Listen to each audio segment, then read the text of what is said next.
ndagushimiye cyane kandi reka nongere ngo ikaze wowe ukomeje kudukurikira ibisanzwe uri ku gicumbi cy'amakuru abagezweho hirya no hino ku isi byegeranye byari ubudasa utasanga ahandi Guha ikaze kandi muri top 10 yacu y'uyu munsi aho tugiye kuvuga ku bantu 10 bafite aba followers benshi kuri Twitter. Ni urubuga ruherutse kugurwa n'umuherwe uri mu bambere ku isi kugeza kuri ubu ngubu, akaba yaranayoboye urutonde rw'abaherwe ba mbere ku isi mu mwaka wa 2022 yitwa Elon Musk. Kugeza kuri ubu ngubu rero Twitter akaba ari rumwe mu rubuga runakoreshwa n'abantu bakomeye ku isi barimo ibyamamare mu bintu bitandukanye, abanyapolitike cyane rukaba ari rumwe mu mbuga zikomeye cyane. Kugeza kuri ubu ngubu rero reka twirebere abantu 10 ba mbere bafite aba bakurikirwa cyane kuri Twitter cyangwa se bafite aba followers benshi kugeza kuri ubu ngubu. Reka ngushimire cyane wewe wamaze gukora subscribe kuri iyi channel ukaba ubana natwe mu biganiro byacu bya buri munsi.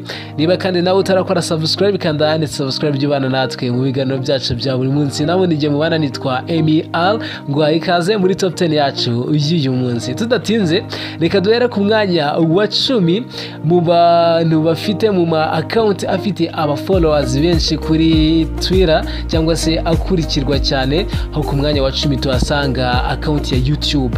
Iyi account ya YouTube yo kuri Twitter ifite abantu bayikurikira cyangwa se aba followers 178,660. Ibi rero bishyira iyi account ku mwanya wa 10 muri account zikurikirwa cyane kuri Twitter ku rwego rw'isi. Ku mwanya wa 9 turasanga account witwa Lady Gaga. Lady Gaga muramuzi cyane, ni umuhanzi w'umunyamerikakazi.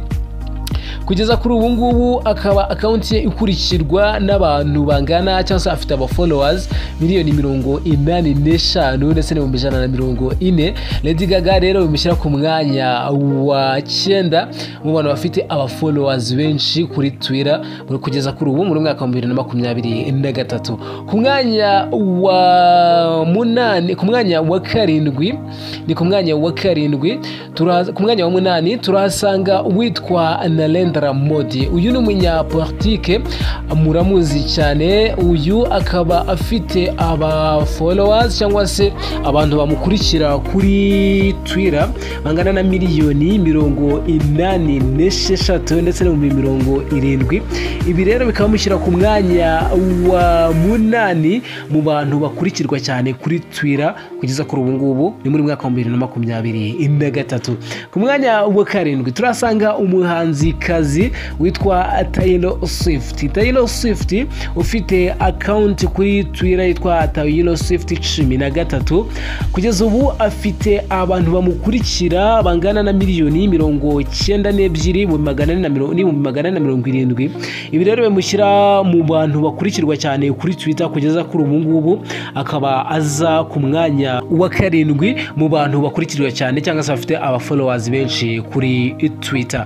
Ku mwanya wa 6 ku mwanya wa 6 turasanga rurangiranwa mu mupira w'amaguru yitwa Cristiano Ronaldo Aveiro de Santos. Ni umunyaportugal, akaba ari kapiteni w'ikipe y'igihugu ya Portugal, akaba ari na kapiteni w'ikipe ya Al Nassr muri Saudi Arabia.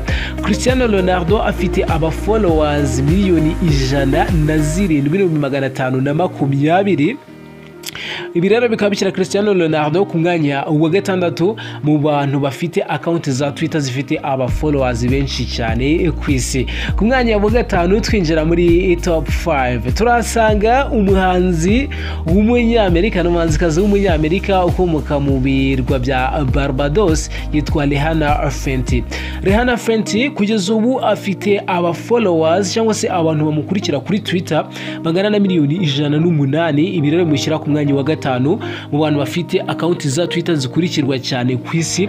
Rihanna Fenty akaba ari wenyine uza ku mwanya wa 5 afite aba followers 108,000. Ku mwanya wa 4 turasanga n'ubundi umuhanzikazi bamwita Katy Perry. Katy Perry akaba afite aba followers cyangwa se abantu bamukurikira kuri Twitter bagana na 108,000 ndetse na 920. Ibi rero bikaba bishyira Katy Perry ku mwanya wa 4 mu bantu bakurikirwa cyane kuri Twitter ku isi cyangwa bafite aba followers benshi ku isi.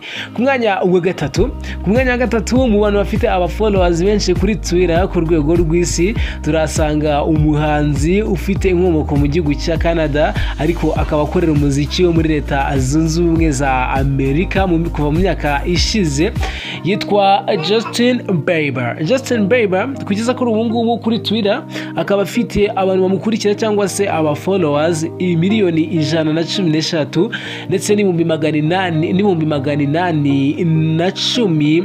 Ibi rero bituma Justin Bieber aza ku mwanya wa 3 mu bantu bakurikirwa cyane kuri Twitter, aho rero afite aba followers nyine 113 ndetse n'ibihumbi 810. Ku mwanya wa 2 turasanga umugabo akaba ari nawe nyiri uru rubuga, yitwa Elon Musk. Kugeza kuri ubu ngubu wamaze kugura n'uru rubuga rwa Twitter, akaba ari no mu bakire ba mbere ku isi, aho mu mwaka wa 2022 yanamaze n'igihe kirekire ayoboye urutonde rw'abakire ba mbere ku isi. Elon Musk rero akaba ari kuri urutonde n'ubundi rw'abantu bafite aba followers benshi kuri Twitter, hamwe nuko uru rubuga ari n'urubuga n'ubundi rwe ku giti cye yamaze kugura rukaba rubarirwa mu mitungo ye.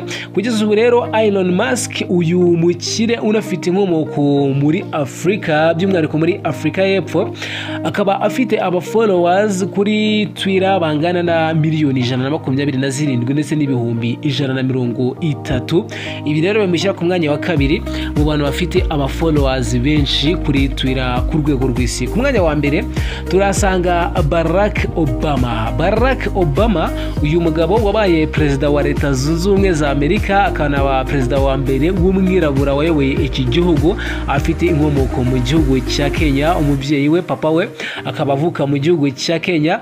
Barack Obama rero niwe muntu wa mbere kugeza kuri ubu ngubu ufite aba followers benshi cyane kuri Twitter, dore ko kugeza kuri ubu akurikirwa n'abantu bangana na 133 n'ibihumbi 540. Ibi rero bimushyira ku mwanya wa mbere mu bantu bafite aba followers benshi kuri Twitter, yitwa Barack Obama.